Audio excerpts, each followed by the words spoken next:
Hi everybody, it's December 31st, 2025. Um, when you go about starting whatever it is you're starting, um, you may try to access memories from past times you try to start, and you may remember times where you failed. You may acutely remember times when you were scared when you were starting something. You may fault yourself for remembering times when you started something and quickly lost interest.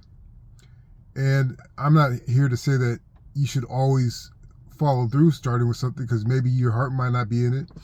Maybe it may truly not be for you. But what I've learned is that when I start things that I want to stick to, I don't really try to look too far ahead, and I try not to look behind me. I try to sense if there is any passion in it, because it's very hard to sense passion sometimes at the start, when you don't know exactly what you're getting into, when you don't understand the intricacies of what you are starting. So you don't know if you are going to be rewarded emotionally for what you're doing if you can't access that feeling of passion right away. So when I start something, I just try to keep my eyes open, and if I can sense something inside of me starting to stir, starting to create desire within me when I'm doing or learning what it is I'm starting, that's an indication that here, now you have that proof. Now you have this little spark. Now is the true time where you determine if you are going to follow through or you're going to quit. And as I just said, it doesn't matter if you quit. It doesn't matter if you start. But if you are on a track to self-development, following through more often than not, it's going to develop character. It's going to add to your wisdom.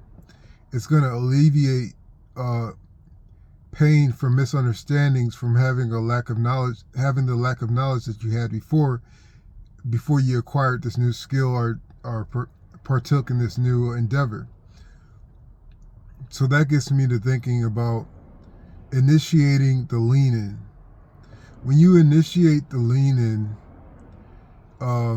people think you have to put your foot to the metal initially to lean in, and that could work. But sometimes some of us have a low tolerance for stress. Any type of stress, good stress or bad stress. We have a low tolerance at times, and it's going to make us apprehensive about following through when we start off so hard.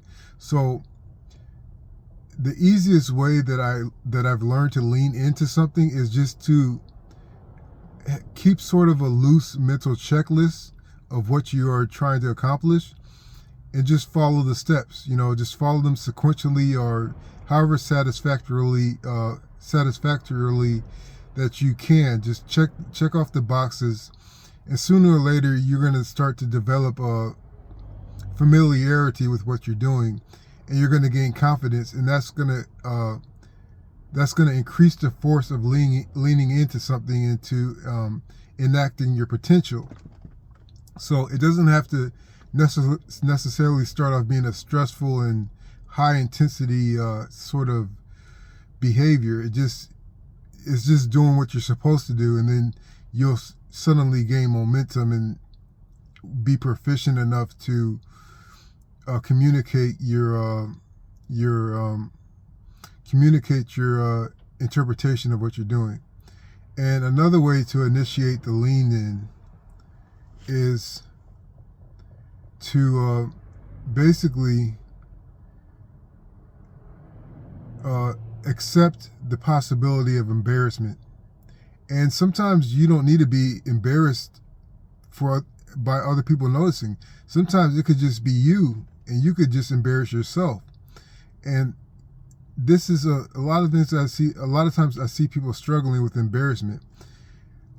Being open to being embarrassed is one of the most powerful things you can partake in, because when you have been embarrassed enough, I know being sociable in social situations aren't everything, but when you have lost face enough, and when you have been ridiculed to the ground over and over again, after a certain point, words from other, or thoughts from other, or insults from others, they carry very little weight once you've been embarrassed enough. And once you've been embarrassed enough, and you don't care about losing in front of people, there's very much that input that's going to stop you. The only thing that's the most hardest thing that's going to stop you is from your apprehensiveness to go forward. Because even if you have been embarrassed to the ground before, there's going to be a little part of you that's like, I don't want to go through this again. I'm not scared. I just don't feel like being annoyed with this, and you may just stop. But the only thing that's going to stop you once you've been embarrassed enough is yourself. So being embarrassed and going through embarrassment is a powerful learning tool. And so once you are open to embarrassment, you can initiate that lean in, and sometimes you capture lightning in a bottle. So that's one way. And I guess another way of initiating the lean in is to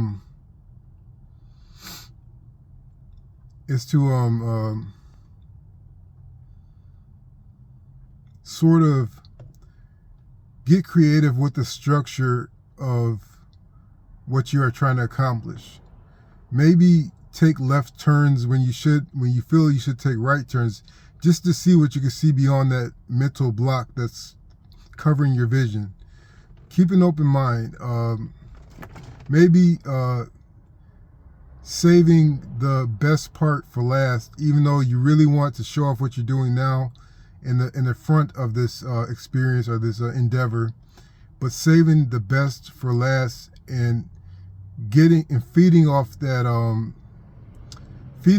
desire to show what you can do, but letting it eat you up a little bit by holding on, and then releasing it once the time is right. Because many times when you start off strong, very strong and proficient, if you are just starting to lean in, you may lose that energy that was driving you, because you feel like you've accomplished what you want in that little part, in that beginning part. But if you can hold on and let it marinate in your mind and your soul, and then bring it out at the exact right moment, it's going to fuel you to keep on going on further, because your accomplishment is going to inspire new ideas and give you new energy. So I hope this helps. Thanks.